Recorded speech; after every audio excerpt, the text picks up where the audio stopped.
Make no mistake, I'm not asking you to kick in with me. I'm telling you.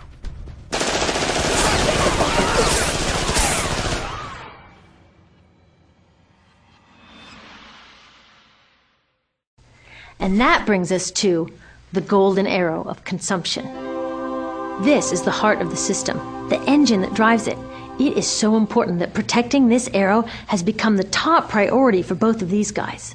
That's why after 9/11, when our country was in shock, and President Bush could have suggested any number of appropriate things, to grieve, to pray, to hope.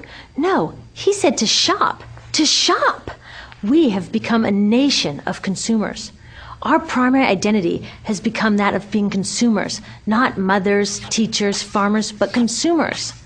The primary way that our value is measured and demonstrated is by how much we contribute to this arrow, how much we consume. And do we? We shop and shop and shop, keep the materials flowing, and flow they do. Guess what percentage of total materials flow through this system is still in product or use 6 months after their date of sale in North America? 50%?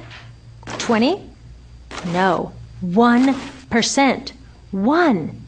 In other words, 99% of the stuff we harvest, mine, process, transport, 99% of the stuff we run through this system is trashed within 6 months. Now, how can we run a planet with that level of materials throughput? It wasn't always like this. The average U.S. person now consumes twice as much as they did 50 years ago. Ask your grandma. In her day, stewardship and resourcefulness and thrift were valued. So how did this happen? Well, it didn't just happen. It was designed. Shortly after World War II, these guys were figuring out how to ramp up the economy. Retailing analyst Victor Lebeau articulated the solution that's become the norm for the whole system. He said, our enormously productive economy demands that we make consumption our way of life, that we convert the buying and use of goods into rituals, that we seek our spiritual satisfaction, our ego satisfaction in consumption. We need things consumed, burned up, replaced, and discarded at an ever-accelerating rate. President Eisenhower's Council of Economic Advisors chairman said that the American economy's ultimate purpose is to produce more consumer goods.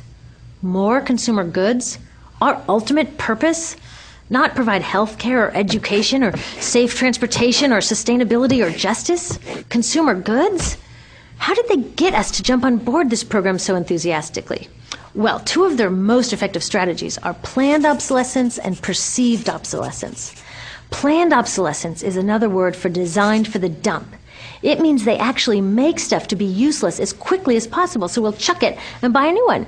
It's obvious with things like plastic bags and coffee cups, but now it's even big stuff. Mops, DVDs, cameras, barbecues even, everything. Even computers.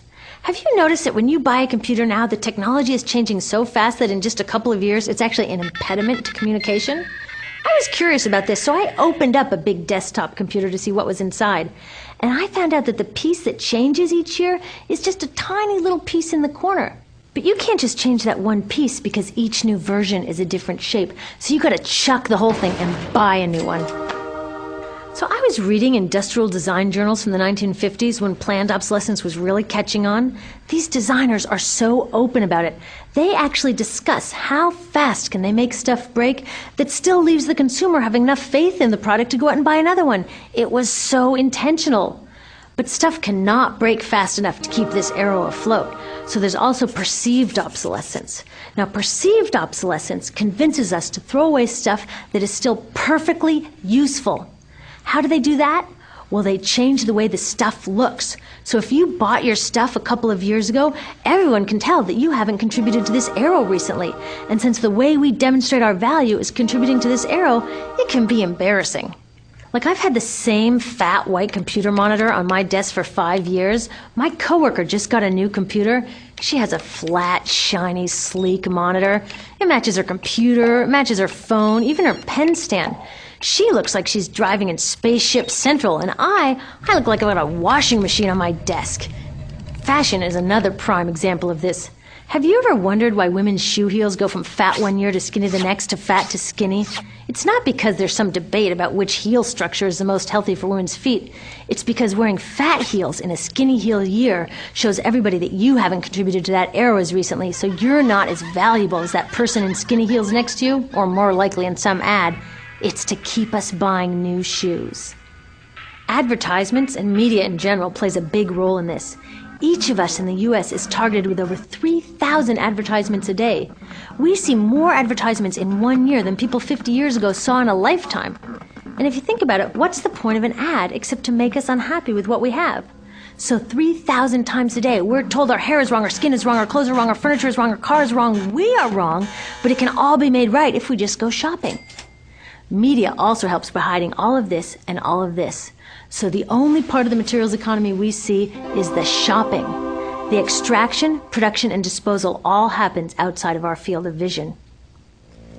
So in the U.S., we have more stuff than ever before, but polls show that our national happiness is actually declining. Our national happiness peaked in the 1950s, the same time that this consumption mania exploded. Interesting coincidence. I think I know why. We have more stuff, but we have less time for the things that really make us happy. Friends, family, leisure time. We're working harder than ever. Some analysts say we have less leisure time than any time since feudal society. And do you know what the two main activities are that we do with the scant leisure time we have? Watch TV and shop. In the U.S., we spend 3 to 4 times as many hours shopping as our counterparts in Europe do.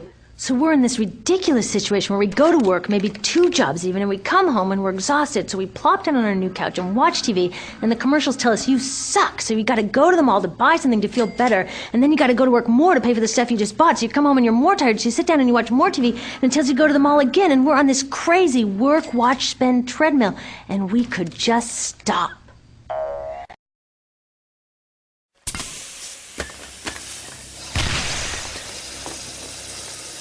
And I'm just getting started.